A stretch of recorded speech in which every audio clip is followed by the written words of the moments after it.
He's taking on the big shots and working hard to get you answers. 8 on your side, Steve Andrews investigates. This is hardly the house of Wesley Chapel imagined. I mean, they paid the contractor a ton of money here.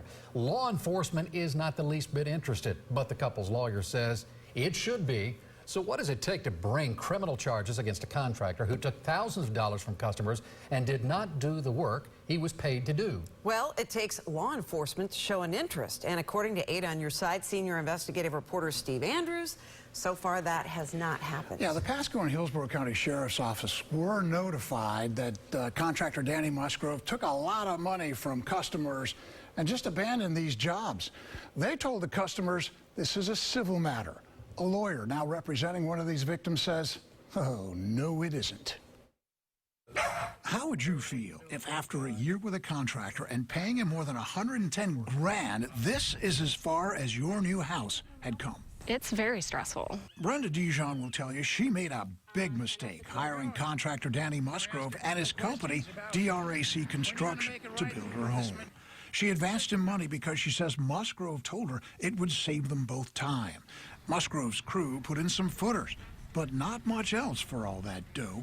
Brenda worries her cash is gone. And to have this happen, it's very devastating. She complained to law enforcement. They told her it's a civil matter. There are certain times where something like this actually starts bleeding over into being criminal. Attorney Candace Colucci is representing Brenda pro bono. She contends if a contractor takes money and doesn't do the work, that, she says, is theft. The instance with the Digeons, he takes, $110,000 and has not done that work. The place is just a wreck. Candace watched our reports about other Musgrove victims with great interest. So we don't have just one person who he's done this to. We have several people that he continues to do this to, which is just devastating and appalling. Some of them are over 60. So then there's potentially an exploitation of the elderly. Musgrove hasn't returned my calls or texts. When I approached him, he headed for the hills. Mr. Musgrove, where are you going? Candace Colucci points out the law is specific about steps you need to take when contractors take your money and run. If the contractor had failed to perform work within 90 days, you need to send that notification letter that you're demanding them to recommence the work. And if they don't, then now you have them guilty of theft.